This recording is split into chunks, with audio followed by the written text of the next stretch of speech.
मस्त असं चमचमीत आणि झटपट तयार होणारं हे मटण, हे बघूनच तुमच्या तोंडाला पाणी सुटलं असणार. आणि त्यासोबत वाफेवरचा जवळा वांगा, हा आमचा रविवारचा बेत होता. 1.5 किलो इकडे आपण मटण घेतलेलं आहे. जवळ्यामध्ये खडे असतात, त्यामुळे आपण हा जवळासुद्धा स्वच्छ करून घेऊया. मटण शिजवण्यासाठी कुकरमध्ये थोडं तेल घालूया, त्यात तमाळपत्र आणि स्वच्छ धुतलेलं मटण घालूया. आता हे मटण आपण तेलावर परतवून घेऊया. इकडे मी तेलाचं प्रमाण कमी वापरलेलं आहे, कारण मटण तेल सोडतं. आता यामध्ये पाव चमचा हळद घालूया आणि पळीच्या मदतीने एकजीव करून घेऊया. साधारण 2 ते 3 मिनटे आपल्याला हे मिक्स करून घ्यायचं आहे. इकडे आपलं मटण छान असं एकजीव झालेलं आहे. आता आपण त्यामध्ये अर्धा ग्लास पाणी घालूया आणि कुकरचं झाकण लावूया. ह्या मटणाला आपल्याला 3 शिट्ट्या काढून घ्यायच्या आहेत. इकडे आपल्या कुकरच्या 3 शिट्ट्या झालेल्या आहेत आणि तुम्ही बघू शकता आपलं मटण मस्त असं शिजलं गेलेलं आहे. आपण इकडे चेकसुद्धा करून घेऊया. इकडे बघू शकता तुम्ही मटण खूपच गरम आहे, पण प्रेस केलं तरी अलगद प्रेस होतं, म्हणजे हे परफेक्ट असं शिजलं गेलं आहे. आता हे मटण आपण एका टोपामध्ये काढून घेऊया, कारण हे कुकर आपल्याला ग्रेव्ही शिजवण्यासाठी लागणार आहे, म्हणून आपण एक टोपामध्ये काढून घेऊया. कुकर इकडे आपलं गरम झालेलं आहे. आता आपण त्यामध्ये थोडं तेल घालूया, थोडे खडे मसालेसुद्धा घालूया, त्यामुळे छान असा सुगंध येईल.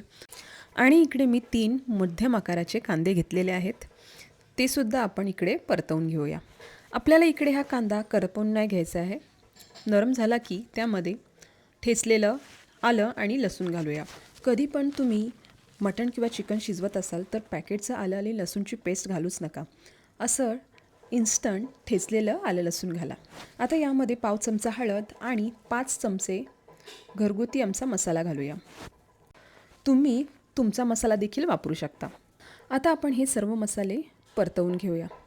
इथे आपण 1.5 किलो मटण घेतलेलं आहे, त्यामुळे त्याप्रमाणे आपण इकडे 5 चमचे मसाले घेतलेले आहेत. आता आमचं घरगुती तयार केलेलं हे वाटण आहे, त्याची व्हिडिओसुद्धा या चॅनलवर अपलोड झालेलीच आहे. आता हे वाटण शिजेपर्यंत आपण ह्याला परतवून घेऊया. तुम्ही इकडे बघू शकता आपलं हे वाटण इकडे छान असं शिजलं गेलेलं आहे. साधारण 2 ते 3 मिनटे लागली हे वाटण शिजायला. आता या वाटणामध्ये आपण शिजवलेलं मटण घालूया आणि हे आपण पळीच्या मदतीने एकजीव करून घेऊया. इकडे मी कुठल्याही प्रकारचा गरम मसाला वापरला नाही आहे, कारण आमच्या मसाल्यामध्ये 24 प्रकारचे गरम मसाले असतात आणि फोडणीसाठी सुद्धा खडे मसाले घातलेले आहेत. पण जर तुमच्या मसाल्यामध्ये गरम मसाले नसतील तर तुम्ही गरम मसाला पावडर इकडे घालू शकता. इकडे मी 2 ते 3 बटाटे चिरून घेतलेले आहेत, त्यात चवीपुरतं मीठ घालूया आणि पुन्हा आपण पळीच्या मदतीने एकजीव करून घेऊया. आता यामध्ये आपण पुन्हा अर्धा ग्लास पाणी घालूया आणि शेवटचं वरतून थोडी बारीक चिरलेली कोथिंबीर घालूया, म्हणजेच छान असा सुगंध येईल.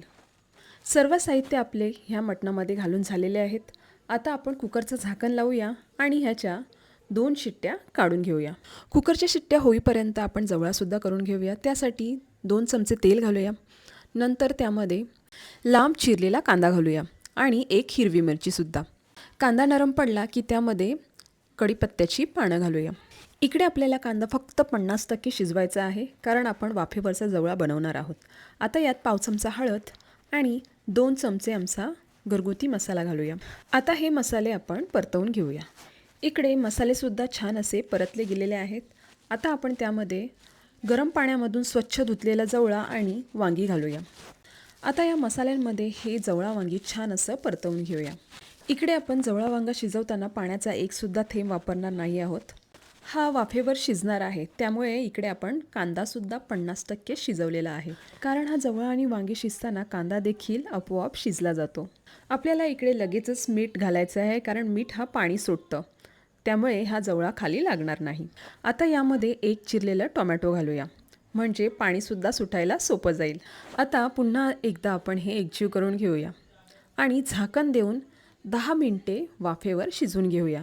आणि आपल्याला इकडे गॅस मंदच ठेवायचा आहे. तुम्ही पाणी न वापरता कधी जवळा बनवला आहे का? जर नसेल बनवला तर नक्कीच ट्राय करा, कारण हा अप्रतिम लागतो. आणि जर तुम्ही यामध्ये वरून ठेचलेलं लसूण आणि बारीक चिरलेली कोथिंबीर घातली तर एकच नंबर. अजिबात तुम्हाला याचा वास येणार नाही, कारण लसूण आणि कोथिंबीर घातली की एकदम छान असा सुगंध येतो. हा जवळासुद्धा आपला छान असा एकजीव झालेला आहे. आता आपण चेक करूया टोमॅटो आणि वांगं शिजलं काही नाही ते. तुम्ही इकडे बघू शकता टोमॅटो देखील शिजलेला आहे आणि वांगं देखील. इकडे आपला जवळा वांगासुद्धा तयार झालेला आहे. आणि दुसरीकडे कुकरच्या शिट्ट्यासुद्धा झालेल्या आहेत. इकडे आपलं कुकर देखील थंड झालेलं आहे. आता आपण बघूया मटण आपलं तयार झालं की नाही ते. तुम्ही इकडे बघू शकता आपलं मटण काय मस्त तयार झालेलं आहे आणि परफेक्ट शिजलं देखील आहे. आता आपण इकडे जेवणाचं ताट वाढूया आणि इकडे छान अशी तरी देखील आलेली आहे. काय झालं होतं ना, आमच्या घरी पाहुणे आले होते, त्यामुळे त्यांच्यासाठी 1.5 किलो मटण आणलं होतं. त्याचाच मी इथे ब्लॉग शेअर केला आहे. आता आपण जेवणाचं ताट वाढूया. एका साईडला चपाती, भात आणि मटण. मटणामध्ये तुम्हाला बटाटा नसेल आवडत तर तुम्ही नाही घातला तरीसुद्धा चालेल, पण आम्ही कोळी लोक बटाटे घालतो कारण आम्हाला बटाटा हा मटणातला खायला खूपच आवडतो. हा आहे तयार झालेला वाफेवरचा वांगाजवळा. हे सुद्धा आपण ताटामध्ये वाढून घेऊया. आणि आता शेवटचा आपण भातावर रस्सा घालूया. कोणाकोणाला मटण तर आवडतंच, पण त्याच्यापेक्षा जास्त मटणाचा रस्सा खायला आवडतं, कारण आपण मटणाचा रस्सा कसाही बनवला ना तरी टेस्टी लागतो. कांदा लिंबूशिवाय तर जेवणच अपूर्ण आहे. इकडे आपला रविवारचा बेत आणि व्लॉगसुद्धा पूर्ण झालेला आहे आणि आम्ही इकडे मस्त जेवायलासुद्धा बसलेलो आहोत. तर व्हिडिओ आवडल्यास नक्की कमेंट करून सांगा. धन्यवाद.